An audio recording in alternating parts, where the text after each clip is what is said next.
Just a little bit about me. I'm a recovering principal. I was a principal for 13 years. I was a teacher before that. So that really has a frame of reference on this presentation. So you guys understand that. I'm not a facilities guy. When I'm asked to speak at stuff, I always joke around. I'm like, hey, if you're looking for somebody that can tell you about a boiler or a chiller or whatever, that's not your guy. I've got a guy for that. But I'm more of a leadership guy. So that's what you're going to hear from me. This is just a little bit about the district. I've shared that a little bit with the group. 181 square miles, almost 96,000 kids. We're a big suburban district, just 30 miles west of Houston. Okay, so that's a little bit about us. So what's our why? I've heard it we heard it in another session.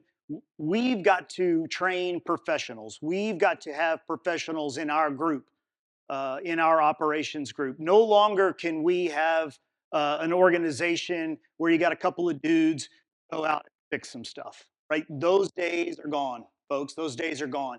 That's been expressed in multiple presentations here that we've done. So how do you elevate people to places of leadership within the operations division? How do you do that? What qualifies somebody to be a leader? Is it because they've been there the longest? Probably. Probably not. Yeah, I cut out there for a second, didn't I? I can yell. Just if it cuts out, I'm good.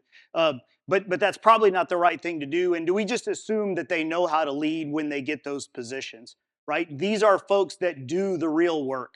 Guys like stand in front of boards and we give presentations and all that kind of stuff. But these are the guys doing work. So are they trained to be leaders? All right, so culture. So culture is not something that we necessarily talk about. We spend a lot of time talking about that in schools, but maybe not a lot of time talking about that in operations. So culture is an important thing for me. It's an important thing for my team. It's the basis of everything we do. And I promise you, if you don't develop your own culture or set your culture, it's going to develop itself. You guys ever walked into an organization or a school building where it's just you can just feel it, right? You can feel it. So that's what this is. So culture defined. So I'm not a big mission statement guy because nobody can remember mission statements. There's usually some little quips that go along with them, and you can pick up on some things. But mission statements to me are tough. I like big words and I like bold-faced words and I like things that people can actually remember. So culture defined in operations, and if you're one of those people that have been in schools and you remember the SMART goals, these are not really goals, right, guys? I know you can't define these, you can't measure them, but we call them goals. You can call them pillars, you can call them whatever the heck you want to call them. But these are four big things for us. So effective and timely communication, customer service, teamwork, and then relationships. These are the big things that I want my team to remember, my executive directors, and I want that to filter down through their team. So I'm going to talk a little bit about these. Communication is something that's come up multiple times in here. How are we communicating with each other? How are we communicating with principals? Right? Like a lot of these men and women, they are not people that have college degrees, so they're intimidated by principals. How do you teach them to communicate with principals? Right? How do you teach them to communicate with folks that work for them? So communication is huge. Customer service is a big one. Am I Chick-fil-A? Everybody been to Chick-fil-A? And what is Chick-fil-A? My pleasure. I guarantee you, you go to Chick-fil-A and you can try to get them to not say my pleasure and they won't do it. You go to any other fast food place, it's a crapshoot. You never know what you're going to get, right? But it might not be good customer service. You can provide customer service 10 out of 10, but if you only do it 9 out of 10, somebody's going to remember it. So customer service is really important. And we're in the customer service business. A lot of people that are not in schools, and I know this because I'm a former principal, a lot of people that are not in schools, they work for school districts, somehow they think that principals and families and kids and teachers are there to serve them. I don't understand. We're here for them, right? So customer service is a big one. And then finally, how do you reward it? We do a little something called a Star Pin Award. When somebody emails my executive directors something that a bus driver did well or a maintenance guy did well or whatever, we're going to go out. We're going to go to that site. We're going to give them a little star pin. We make a big deal about it. And I'm telling you all, it's a game changer if you're not doing that already. Teamwork is a big piece of this. My deputy superintendent is a big believer in not working in silos. How do all these groups work together in tandem? And you'd be surprised, even your maintenance and your new construction people don't always work in tandem. You think, well, gosh, you guys know it all, right? You have it in common. No, they don't. They don't always communicate well. So we got to keep pushing that. We are a team. We are a team. It's a team effort. We all go down together. We all are successful together. And then relationships. This is something we just added this year. My facilities director and I, we sort of put this thing together, and we felt like relationships was a big piece of this. Y'all, I heard Coach Gillum say it last night. I'm not the smartest guy in the room. I promise you, I'm not the smartest guy in this room. And I really hate to say this in a room full of educators and people, but I'm not a big book reader. I just know that if you treat people right, they do great things. They really do. If you hire the right people and you treat them right, they can do great things for you and make you look way better than you could have ever looked otherwise. But so, how do they treat each other? How do they treat people on campus? How do they treat kids? How do they treat parents? Relationships is big. And then on top of that, the relationships, we got a lot of vendors in the room, relationships with vendors. Because I know as a fact, as a COO, I can call a vendor and say, hey, can you get this done for me? And they'll do it. You know, they'll do it because they've got a partnership with you, because they've got a relationship with you. Okay, so what in the world is the Operations Leadership Academy? This is a stolen thing from the education side, because our education people, again, as a former principal, you sit through 1,000 things, you sit through 1,000 sessions about teaching you how to be a leader and all of that stuff. But do we ever do that with our operations team?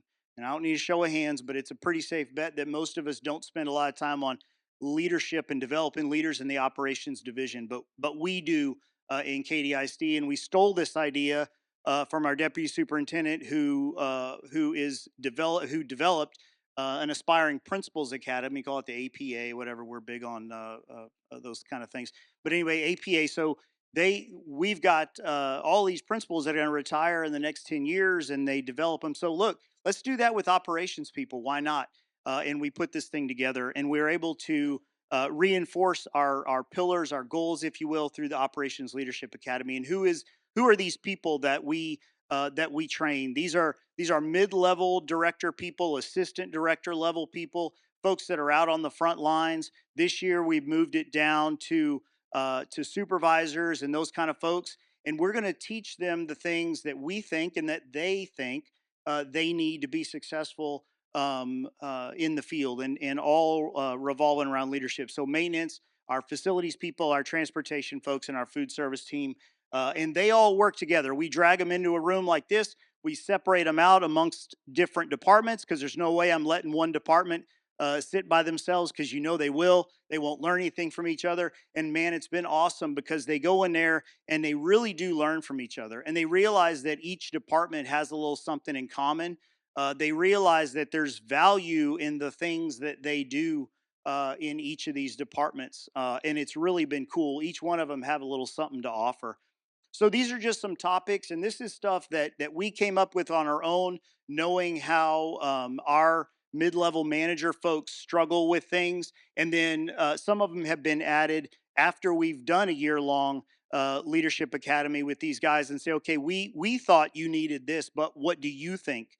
So just hitting on some stuff again, communication, that's big with principals. So you have a guy who's been in the business for 40 years. I'm thinking of Arturo. Arturo is the best maintenance guy anybody could want. And Arturo's been at it 40 years, and Arturo has the ability to go in and talk to even the toughest principals and help them understand why something's got to happen. And then we've got other guys who are young, who are scared of principals, who are scared of people with doctorates. They may, our guys, they may not even know how to write an email very well. So they're intimidated by these folks. So how can we teach them to communicate better? Personnel issues, y'all, that's a mess. Our guys that know how to fix chillers, they're not in the personnel business. So we got to teach them, give them some strategies, bring them into the room and teach them how to do those things. Workers' comp, how to deal with stress, school finance, we've done a little bit of that stuff. So these topics, these are any topic you want that pertains to your district, right? And then some management stuff. I don't throw a bunch of fancy stuff at them. We don't do book studies and those kind of things. We don't monopolize their time, but we do feed them lunch, right? We do feed them lunch, because they will come for lunch. Promise you that. And then we also ask them to put their phones down as best they can, because they got 1,000 things to worry about. Anyway, so the Future Academy choice sessions, These mid-level guys are now going to teach a lower level of leadership because, again, you're trying to develop that through the system. And then again, big time sharing ideas and all that kind of stuff. The one thing I want to say though, and I've got some time left. The one thing I want to say is how much our people really do appreciate this, y'all. When we get feedback on this stuff, our people say, "Hey, golly, thanks for thinking of us. Thanks for thinking of us as being leaders in the district. Thanks for spending the time and kind of celebrating us and teaching us the things that we need to learn to be successful." I appreciate you guys. It's awesome to come to these conferences and learn from people. What's really interesting is that sometimes I want to move to your state, and then you talk a few minutes more, and then I don't want to move to your state. So it's good. I think we're all fighting the same battle, right? And we're all here for kids and teachers. So appreciate you guys. All right, let's give it up for Ted. Thank you, Ted.